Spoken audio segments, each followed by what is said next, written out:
Hello guys, and welcome back to the channel. Now guys, within the Yoruba culture, if an errant youth has been misbehaving or has been rude to an elderly person, the way to apologize and make good is to lie prostrate in front of the elderly person and say, "I am sorry sir, I am sorry ma, but I lie prostrate." So now that is known as the Idobale position. So now this piece that I am about to bring you speaks to exactly that. This is an "I am loyal sir" piece that Yemi Osinbajo is effectively saying to Malam Buhari and the cabal. So effectively an Idobale position sort of narrative. So with that guys, I bring you this. Again, Osinbajo reacts to alleged rift with Buhari. That's the headline. Osinbajo reacts to alleged rift with Buhari. So now listen what the law professor has to say.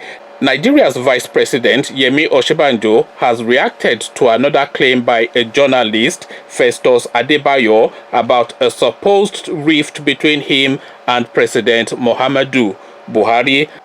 Adebayo, who was appointed by the Senate President Ahmed Lawan as a spokesperson, but was sacked soon afterwards following widespread criticism for his critical reviews about Buhari's administration, claimed Osinbajo fell out with his principal after two infractions. First, Adebayo claimed Osinbajo engaged in a prayer coup when Buhari was away for medical treatment in the United Kingdom. He claimed Osinbajo, with his Redeemed Christian Church of God accomplices in Ogun State, prayed to God to make him president. Adebayo claimed Buhari's ally entered during the prayer session and the prayer warriors nearly prayed that the ground should swallow them when, upon opening their eyes, they saw the president's ally with them. Secondly, Adebayo said Osinbajo primed Walter Onogen to package Buhari inside a judicial casket during the 2019 elections, and the removal of Lawal Daura, erstwhile Director General of the Department of State Services, in August 7, 2018, also rankled those owls. Osinbajo's spokesman, Laolu Akande, said the claim were outright fiction and absolute mischief. Was it in a church, in which case there would be likely an audio recording? Who are the prominent pastors or other persons involved that can testify to what transpired?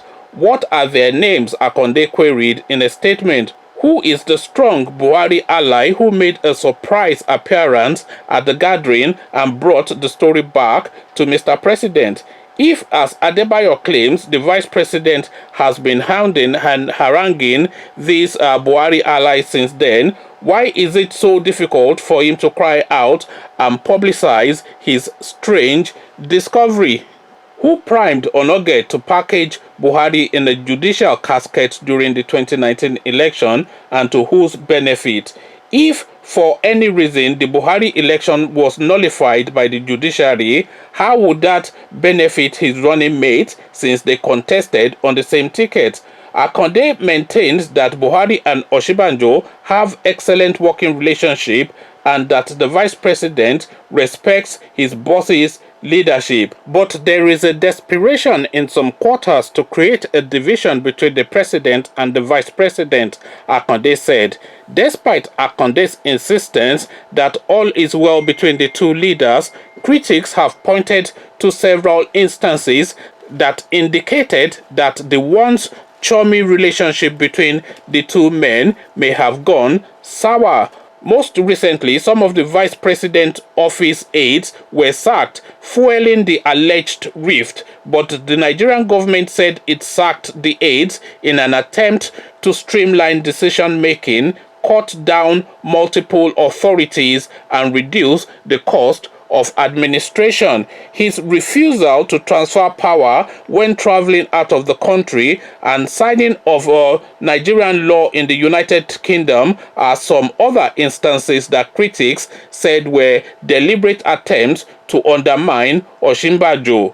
there are unconfirmed allegations that the president is trying to silence his vice president and also sideline him from the team of men making crucial decisions about governance.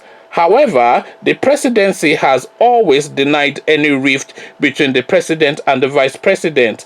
In fact, President Buhari had vaunted the relationship he has with Osinbajo, but critics believed his public proclamation were a mere lip service and insisted that a powerful bloc led by Buhari's chief of staff, Abba Kyari, has sidelined the vice president. So now this is now the latest development in this Osinbajo saga, and this is definitely a story that is not going away. So now let's look at this story and look at the things that we know for almost certainty. We don't know them for certainty, but we almost know them for certainty. Well, we almost know for certain that there is definitely a rift in that space. We also almost know for certain that Abba Kyari is moving against Osinbajo, because we have seen instances of this guy now acting as though he was the vice president of the country, and the latest example being the example that people are citing of this guy going to London with a bill for the president to sign. So now, if the president is on vacation, then he is on leave. He is not then acting in his capacity as the president, because he is now a private citizen on leave. So if you are on leave from your place of work, people do not then come to wherever it is that you have gone on holiday to come and ask you to do a piece of work for the office, especially when it is not essential that you must to do that work. So if there is somebody deputizing for you whilst you are on leave, whatever needs to be done can then be done by that person that is deputizing for you, because that person that is deputizing for you is of course of equal competence, and there's no requirement that the Buhari especially must sign that piece of legislation. It is something that can be done by Yemi Osinbajo, who is acting on behalf of the Nigerian state. That is his position as a vice president. So now for Abba Kyari to now feel the need to take this piece of bill to the president in the United Kingdom is a clear indication then that Yemi Osinbajo is being sidelined. There's absolutely no other way to read that other than that, and the only other way to read that is that there's a corruption clause within that thing that they want him to sign, which they don't want Osinbajo to see. So there might well be that in addition to Osinbajo being sidelined, but definitely that singular move is a move to sideline, because there is no need for that bill to go to Buhari, and if there is a need for that bill to go to Buhari, it is something then that should happen between the vice president and the president, and not the chief of staff to the president. So this is now a clear indication that there is a rift there, and of course we've all seen that a lot of the agencies that are under Osinbajo has been taken away from him completely. So the budget of his office now has completely been wiped out, and is now only left with the statutory powers that the constitution confers on him.